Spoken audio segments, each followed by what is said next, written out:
GLOCOP, glow that feels light, stay bright. घटना हुई थी, उस घटना को बड़ी संवेदनशीलता के साथ लिया गया। बड़ी दुखद और अनपेक्षित घटना थी। दिख रहा है कि स्टोन पेल्टिंग कर रहे हैं, स्पष्ट दिख रहा है कि वो कौन है। तो उस कांड में भी काफी गंभीरता के साथ गिरफ्तारियां होंगी। अभी तक 80 से अधिक गिरफ्तारियां हुई है। जिला पुलिस और सीआईडी संयुक्त रूप से एक सशक्त टीम के तौर पे वहाँ पे कार्य कर रही है। पत्थरबाजी हो रही जो घायल हुए इसमें उनकी भी गिरफ्तारी होगी और उनके साथ जितने समर्थक हैं वीडियो पे चिन्हित करके एक को भी नहीं बख्शा जाएगा। जन सुराज का दल भी सामने से जो वहाँ के उम्मीदवार हैं उनके नेतृत्व में आ रहा था। तो दोनों तरफ से केस कांड प्रतिकांड दर्ज किया गया है। दोनों ही कांडों में कार्रवाई होगी। बीती रात मोकामा से पूर्व बाहुबली विधायक अनंत सिंह को पटना पुलिस के द्वारा गिरफ्तार कर लिया जाता है। इनकी गिरफ्तारी दुलारचंद हत्याकांड मामले में की गई है। इनके साथ 2 अन्य लोगों की भी गिरफ्तारी की गई है और वहीं पर डीजीपी का सख्त आदेश भी अब जारी कर दिया गया है। डीजीपी ने पूरी खुल करके अब बयान जारी किया है। प्रेस कॉन्फ्रेंस में उन्होंने पत्रकारों के सवाल पर साफ यह कह दिया है कि सरकार में हो या पक्ष या विपक्ष में हो, अगर कानून अपने हाथ में लेते हैं तो कानून उनको बख्शेगा नहीं, उन्हें जेल के अंदर जाना ही पड़ेगा। अब अनंत सिंह की गिरफ्तारी के बाद कहीं ना कहीं अब जो जनस्वराज के प्रत्याशी हैं उनकी गिरफ्तारी के लिए अब पटना पुलिस लग चुकी है।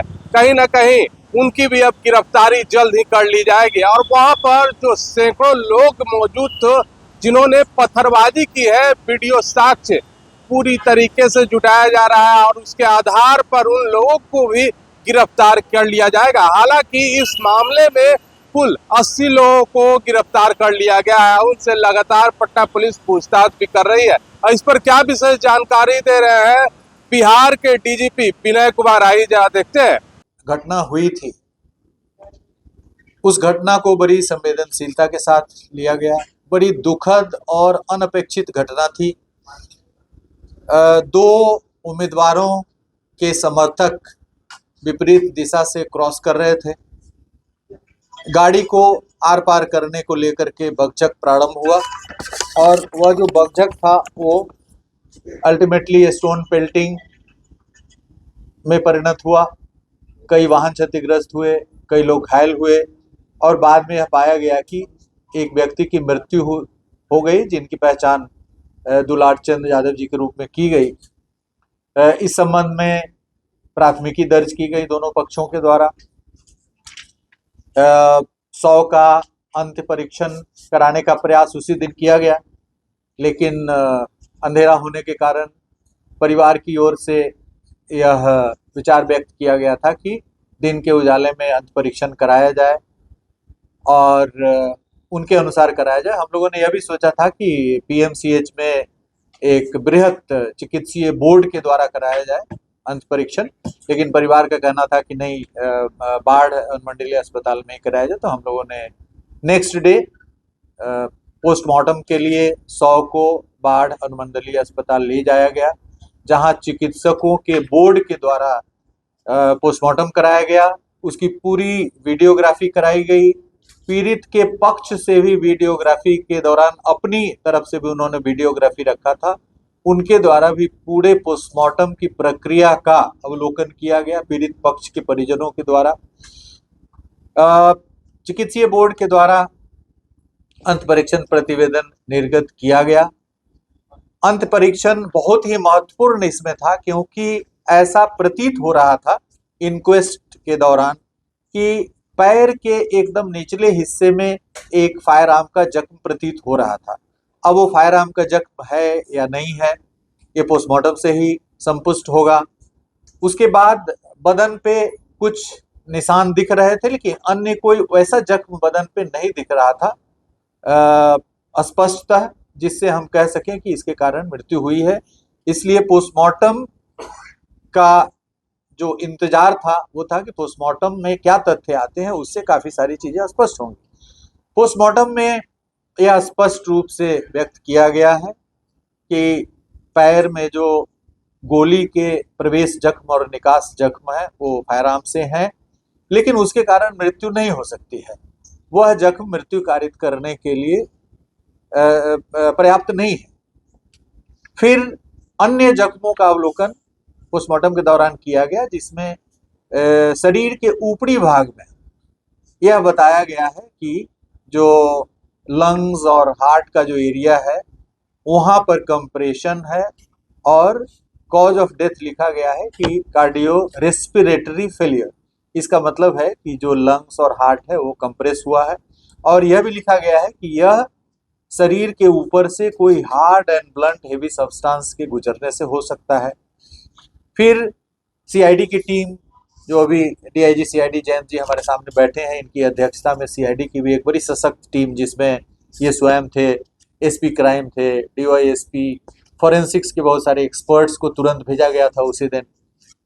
आईजी कमिश्नर की टीम भी गई थी, संयुक्त जांच प्रतिवेदन भी समर्पित की थी, सीनियर एसपी भी गए थे। तो सभी बड़े पदाधिकारी वहां पर भ्रमण किए, समीक्षा की, अनुसंधान की, और जो पोस्टमार्टम निर्गत हुआ है उससे यह पता चला कि हार्ड एंड ब्लंट सब्सटेंस कोई हेवी इनके ऊपर से क्रॉस किया है। अब वहां पर जब परिस्थितियों को आप देखेंगे, आकलन करेंगे, जो वीडियोस उपलब्ध हुए हैं हमें, उससे यह संकेत मिल रहा है कि स्टोन पेल्टिंग हो रही है। आमने सामने बगझक हुआ है गाड़ी को आर पार करने के लिए, उसके बाद बगझक में स्टोन पेल्टिंग हो रहा है। मृतक है वो भी दिख रहे हैं उसी आकृति के, उसी वेशभूषा के एक व्यक्ति के द्वारा स्टोन पेल्टिंग किया हुआ दिख रहा है, और गाड़ियां भाग रही हैं वहां से, घटनास्थल से निकलने का प्रयास कर रहे हैं। उस क्रम में शीशे टूटे हैं कई गाड़ियों के, कई व्यक्तियों को भी जख्म हुआ है, 10-12 लोगों को, जिसके इलाज के दौरान जख्म प्रतिवेदन निर्गत किया गया है। तो इन सभी परिस्थितियों को समेकित रूप से देखते हुए, पोस्टमार्टम रिपोर्ट, वीडियो विजुअल्स, ये सब देखते हुए ऐसा प्रतीत हुआ कि प्रथम दृष्टया इस कांड में इनकी हत्या हुई है। अब गोली कौन चलाया, कब चला, जो और वाहन जिस तरह से बड़ी तेजी से वहां से भागने की कोशिश कर रहे हैं, और पत्थर जो चला रहे हैं वो भी कभी तेजी से आगे बढ़ रहे हैं, गिरते पड़ते बढ़ रहे हैं। तो इस स्थिति में यह संभव है कि वाहन के द्वारा इन पर वाहन चढ़ा दिया गया है, वाहन चढ़ा है। अब वो इंटेंशनल है या भागने के क्रम में एक्सीडेंटल है, ये सब अनुसंधान का विषय है। भविष्य में अनुसंधान यह बताएगा कि इन पर जिस कारण से इनकी मृत्यु हुई है, पोस्टमार्टम में जो स्पष्ट किया गया, वह कारण इंटेंशनल है कि जानबूझ करके किसी ने इनके शरीर पे चढ़ाया है। जो गोली चली है वो चूंकि पैर में लगा है और अन्य किसी संवेदनशील हिस्से में नहीं है, वहां पर प्रत्यक्षदर्शी गवाहों की कमी नहीं है। आप देखेंगे वीडियोस में दिख रहा है कि दर्जनों लोग वहां पे प्रत्यक्षदर्शी साक्षी हैं। प्रत्यक्षदर्शी साक्षियों को चिन्हित किया जा रहा है, उनके बयान लिए जा रहे हैं। फॉरेंसिक की टीम घटना स्थल का पुनर्सृजन कर रही है। तो इन सभी बिंदुओं पर जो संकेत हमें मिले हैं उसके आधार पे, और घटना स्थल पे जो अभियुक्त हैं, जो गिरफ्तार हुए हैं उम्मीदवार, उनकी उपस्थिति थी, उनके नेतृत्व, जन सुराज का दल भी सामने से जो वहाँ के उम्मीदवार हैं उनके नेतृत्व में आ रहा था। तो दोनों तरफ से केस कांड प्रतिकांड दर्ज किया गया है। दोनों ही कांडों में कार्रवाई होगी, क्योंकि जो दूसरा भी कांड है जिसमें काफ़ी क्षति हुई है, काफ़ी जख्मी हुए हैं, और दिख रहा है कि स्टोन पेल्टिंग कर रहे हैं, स्पष्ट दिख रहा है कि वो कौन है। तो उस कांड में भी काफ़ी गंभीरता के साथ गिरफ्तारियां होंगी। अभी तक 80 से अधिक गिरफ्तारियां हुई है, और अनुसंधान अभी जारी है। अभी इस चरण में स्पष्ट रूप से नहीं कहा जा सकता है, हर आयाम अभी स्पष्ट नहीं हुआ है। सभी आयामों को उद्घाटित किया जाएगा इस कांड के अनुसंधान के सिलसिले में। जिला पुलिस और सीआईडी संयुक्त रूप से एक सशक्त टीम के तौर पे वहाँ पे कार्य कर रही है। अभी हमारी प्राथमिकता है 6 तारीख को जो चुनाव है उसको संपन्न कराना। उसके बाद इस कांड में और भी जो अनुद्घाटित पहलू है उसको उद्घाटित किया जाएगा, साक्ष्य संकलित किए जाएंगे। हमारा एक और अनुरोध होगा जन सामान्य से कि इस घटना को लेकर के किसी भी प्रकार के जातीय विद्वेष या इस तरह के उन्माद की स्थिति ना क्रिएट करें, किसी भी प्रकार के बयान से बचें, क्योंकि सामाजिक समरसता कायम करना, शांतिपूर्ण माहौल में चुनाव संपन्न कराना प्रजातंत्र की एक बहुत बड़ी एक उपलब्धि होगी। और जो भी इसमें वहां पर उपस्थित हैं, जो व्यक्ति प्रत्यक्षदर्शी हैं, जिनके मोबाइल में या किसी अन्य डिवाइस में किसी भी प्रकार का साक्ष्य है, वीडियोज है, फोटोग्राफ्स है, उनके लिए हम लोग एक प्रेस विज्ञप्ति जारी करेंगे कि वो सीआईडी के एसपी और डीआईजी के यहाँ आ करके और निर्बाध रूप से अपना साक्ष्य यहाँ पे हम लोगों के समक्ष दें और पूरी साक्ष्य संगत कार्रवाई इस कांड में की जाएगी। किसी भी प्रकार के पक्षपात और किसी का कोई स्कोप नहीं। हम लोग शुरू से ही पूरा यह सुनिश्चित कर रहे हैं कि निष्पक्ष रूप से और साक्ष्य के आधार पर कार्रवाई हो। अभी जो गिरफ्तारी हुई है, चूंकि नेम्ड एक्यूज थे, वहां पर उपस्थित थे और जब कोई भी ये बलवा एक तरह का था, राइटिंग का एक तरह से जो आप देख रहे हैं कि राइटिंग का मॉब था। तो राइटिंग मॉब में कौन आदमी क्या कर रहा है इसकी सामूहिक जिम्मेवारी होती है, कॉमन ऑब्जेक्ट होता है। तो वहां पर उपस्थिति थी, नेम्ड था और इलेक्शन कमीशन के द्वारा पल पल की सूचना ली जा रही है, स्थिति की जानकारी ली जा रही है। और इस घटना के संबंध में आपने देखा होगा कि 2 थानेदार सस्पेंड हुए हैं, एक डीएसपी निलंबित हुए हैं, एक डीएसपी का ट्रांसफर हुआ है, रूरल एसपी का ट्रांसफर हुआ है।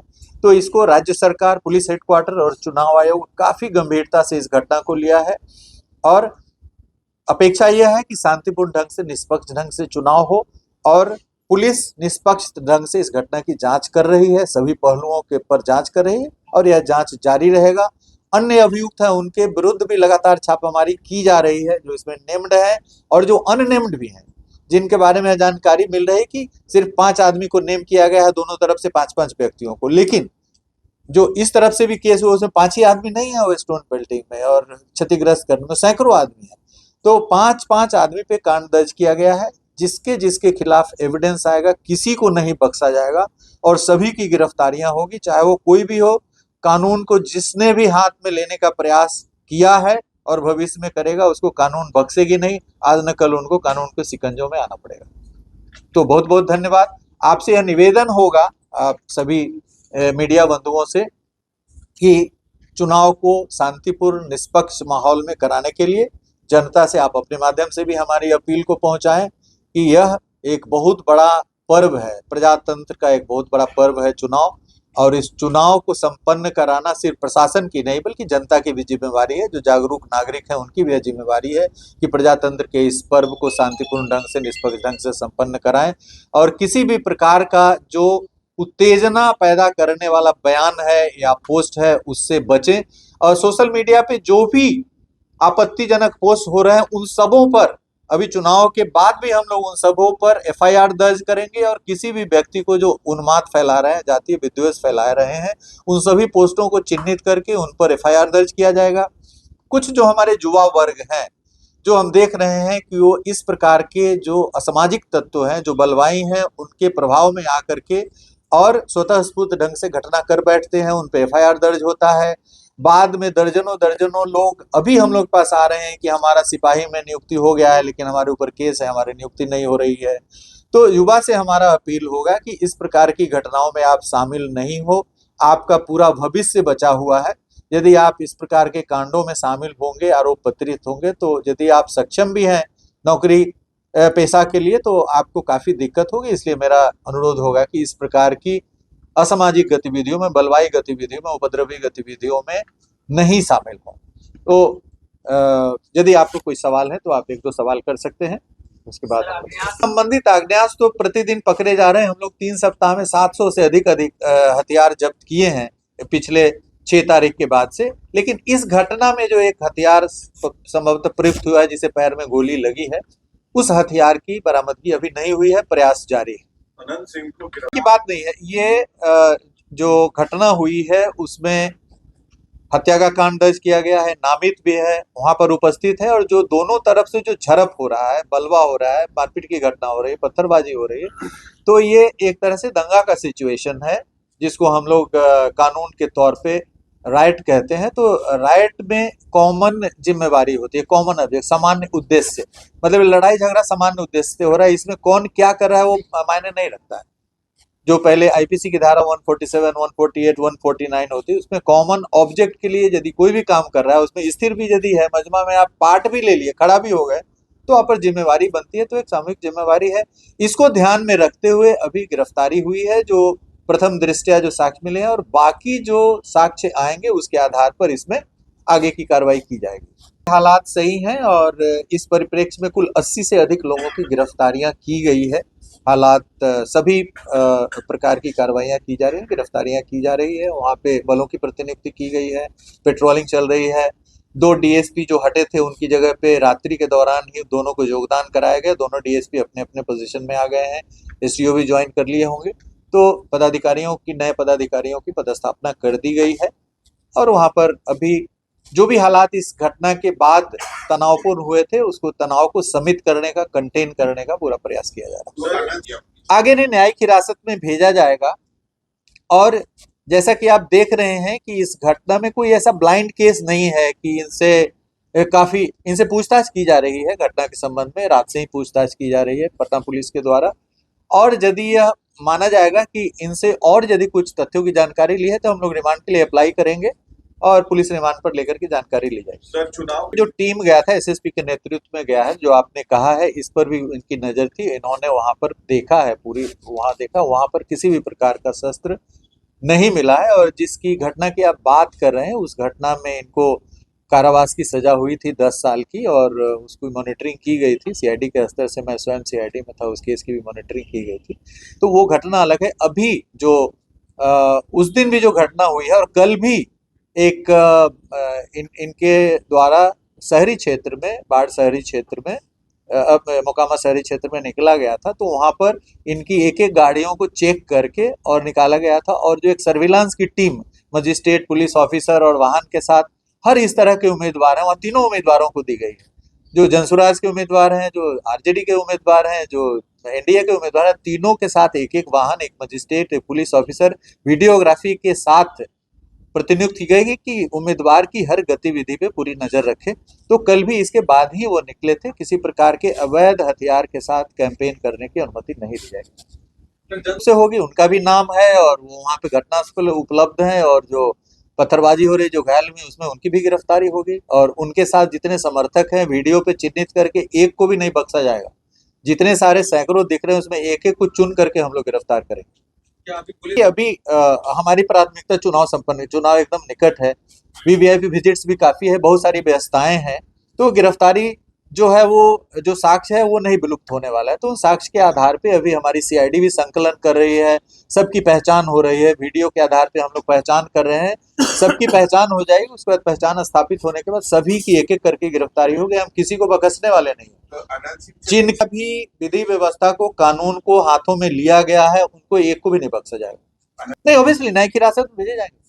आपने बताया कि वो नहीं पता चल पाया क्योंकि आर पार हो गई थी गोली और पेलेट नहीं मिला है।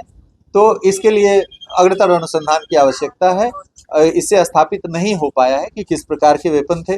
फॉरेंसिक टीम भी गई है तो वो पोस्टमार्टम के जो चिकित्सीय बोर्ड के डॉक्टर्स हैं वो और फॉरेंसिक टीम कुछ अपना उस पर मंतव्य देगी कि किस प्रकार के हथियार से उस प्रकार के जख्म कारित हो सकते हैं। उस मंतव्य भी अपेक्षित है। ये सभी अनुसंधान का विषय, इन बिंदुओं पर अनुसंधान की जा रही है। Thank you so much. तो जाहिर सी बात है कि डीजीपी बिहार विनय कुमार ने साफ तरीके से कहा है कि अगर कोई भी कानून को अगर हाथ में लेते हैं तो उन्हें बख्शा नहीं जाएगा। हालांकि पूरी तरीके से मोकामा में शांतिपूर्ण माहौल बनाने के लिए पुलिस पूरी तरीके से कैंप कर रही है और 80 लोगों को हिरासत में भी लिया गया है। डीजीपी ने पूरी तरीके से जनता से अपील भी की है कि अगर उन्हें कुछ भी अगर पता चलता है इस मामले में तो सीआईडी के ऑफिस में आकर के वह साक्ष्य और वीडियो भी दे सकते हैं और उनका नाम गोपनीय भी रखा जाएगा। और इस मामले में पूरी तरीके से दुलारचंद हत्याकांड मामले में अभी भी कई गिरफ्तारियां बाकी हैं और जल्द से जल्द उन्हें गिरफ्तार करके सलाखों के पीछे पटना पुलिस करने के लिए लगातार छापेमारी करती हुई नजर आ रही है। हालांकि आपको बता दें कि अनंत सिंह मामले में आज कोर्ट में, एमपी एमएलए कोर्ट में उनकी पेशी की जाएगी और पेशी के बाद उन्हें रिमांड पर भी पूछताछ के लिए पटना पुलिस ले सकती है। फिलहाल खबरों में बने रहने के लिए आप देखते रहे NBC 24।